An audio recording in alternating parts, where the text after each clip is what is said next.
Hello, my friends, Evolutionary Energy Arts family. Hello there. So this is quite a headline, guys. 2021 will be catastrophic, as if 2020 wasn't catastrophic enough. I know, I was looking at that thinking, oh my gosh, this seems very concerning. UN warns of humanitarian crisis as 270 million people may starve. That's a huge statement. Starve. I mean, that's not like in danger of, they're saying 270 million people, more than a quarter of a billion, Yeah. may starve next year. Yeah, what do you do with that? What do you say about this? I mean, people need to prepare. 2021 is going to be literally catastrophic based on what we're seeing at this stage in the game. And they talk about having spent $19 trillion that won't be available for 2021 in helping alleviate some of the food shortages.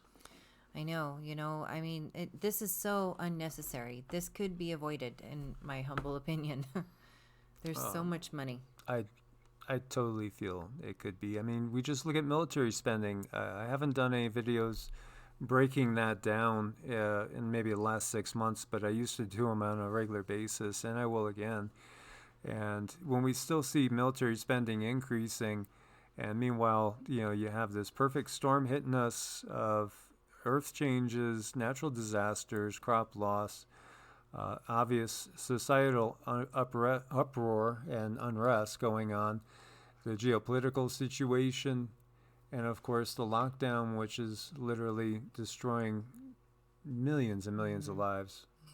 It is, people are getting depressed, people are going broke. I mean, it's just on, and it's getting worse. Yeah. So yeah, this is what they talk about. It's disrupting the supply chains and the global economy. And the statement that the cure could be worse than the disease because of the economic ripple effect is very, very true. And when we're talking about $19 trillion dollars that were used this past year, you see so much corruption, so much neglect, so much waste in so many different levels. And of course, so many people feel that things are being handled, well, they could be handled a lot better, than they've been handled. And priorities should be maybe in other places. Here you see it's a perfect storm. South Florida's biggest food bank is on the brink of a food shortage. And it's not just, South Florida. There's food shortages all over the country. In our country, the United States is so much better off than, say, so many of the countries over in Africa. And we do have personal friends over there that, have been telling us it's getting really desperate. And in the United States, we see nearly 2/3 of Americans are living paycheck to paycheck now. 2/3, over 60%. That's huge. I know, and it didn't used to be like this, and things are just getting worse and worse. I keep going back to how unnecessary this is, and people still kind of work with this system, and they still condone the system we live in. People have been forced to adjust so much. And of course, so many people, we have friends that have gone to work and, been sent back, not because they're sick, but because they were around somebody that was sick. Mm-hmm. We went shopping yesterday, and they were telling us that every time they come in for work at the grocery store, they have their temperatures checked. And that's the first thing that's done. Mm-hmm. And it's really affecting everybody. There won't be any small business in this country or in the world when we come out of this thing. It's the way it feels. No, they're making it extremely difficult for people to get by, and I feel it's done by design.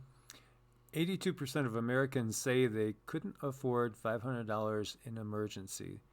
They don't have $500 to cover, if the furnace breaks, if the car breaks down. If, there's some sort of emergency, mm-hmm. They don't have the money to cover just $500. 82%, more than 8 in 10 couldn't handle it. I know, when I saw that, my heart just dropped. Yeah, my parents, they always were paycheck to paycheck their entire lives. It's just, it's something that I was brought up with, and now everybody is it seems 82% can't afford a $500 emergency. That's huge. Meanwhile, sorry, Sen, we have the feds admit that $2.3 trillion was improperly paid out, and things where they paid out money to people that are dead. They paid out the waste, the corruption, and the fraud is just staggering. Remember when the Pentagon, when Rumsfeld came out that time and said, there's so many $1 trillion that I don't know where it went. I know, and they keep doing this, and there's never, ever, ever any consequences. I've never seen one consequence for anybody, with the exception of an admission of guilt. Yeah, so since 2004, 20 large federal agencies have admitted to dispersing an astonishing $2.25 trillion in improper payments. Last year, these improper payments totaled $175 billion. That's about $15 billion a month, $500 million a day, and $1 million a minute. Is that, who knows where it went? I know. What do you do with those numbers? They're staggering. They are. That's why, we keep saying you can't put a bandage on this. We're not going to find, that one knight in shining armor that's going to ride in and fix everything. Right. The system itself is completely broken. And in reality, really, the whole system needs to be dismantled. And, we have to do this basically as a global society, but it's going to start out with one community at a time. Just saying, okay, we're done with this. We're not taking part in this system anymore. And so we're going to do our own thing and see, more and more people coming to agreement with neighbors, with friends, with family, neighborhoods coming to agreements, barter and trade, that type of thing growing. It's there's no quick fix from this, and we are in definitely a mess right now. Mm-hmm. We most certainly are. This system needs to be pulled by the root and nothing less. And out of zero hedge as well. Hyperinflation or stagflation can occur with rapid speed. And, getting into what happened, before the Great Depression. And then, there's so many historical parallels going on. We've talked about how it feels like we're all living in the 1930s in Germany at the moment. There's so many of these parallels that are going on right now. And it was amazing how quickly inflation took root in Germany in the 20s. Consider how fast it could happen now. We live in the age of instant communication, which allows ideas and expectations to rapidly spread. One thing we should note, though, is every time we have these crashes, like 2008, there's a consolidation that takes place. And what happens? The ultra-rich and the biggest of the biggest corporations get richer, stronger, more prosperous, and more people are entering not the middle class, but the lower class, the poorest of the poor. So there is this huge divide that's going on right now. Now that takes me back to thinking about the French Revolution, because I think there's some real historical parallels on what's going on right now with the French Revolution. Well, there is, and if you notice, it just keeps getting worse, and you wonder how much worse can it get, and then something else happens. So when is this system gonna collapse? I don't know. And so I hope you guys have been checking out the videos that we've been putting up over at Evolutionary Energy Arts as we reinvent that, as most of the subjects we covered over there we're covering over here.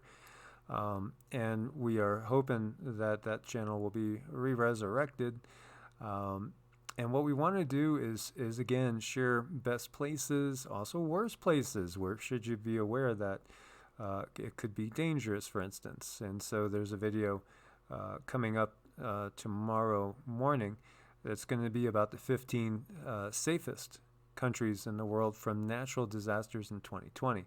So we're going to keep looking at things like that. We're going to look at prepping and survival. We're going to look at different skills maybe we could develop, and we will also be going into a lot more with, cooking, but also with the mindset of, long-term food storage cooking as well. What happens, if we got shut down, so to speak, last night it came to me that it's almost going to be like going into hibernation in some states. And that was the word that came to me in meditation.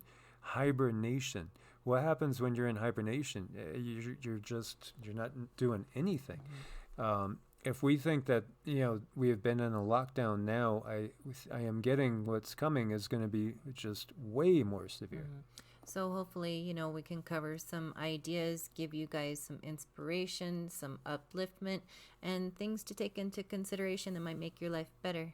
So we can prepare for these times as best as possible. And again, that's always physical, spiritual, mental, emotional, all levels.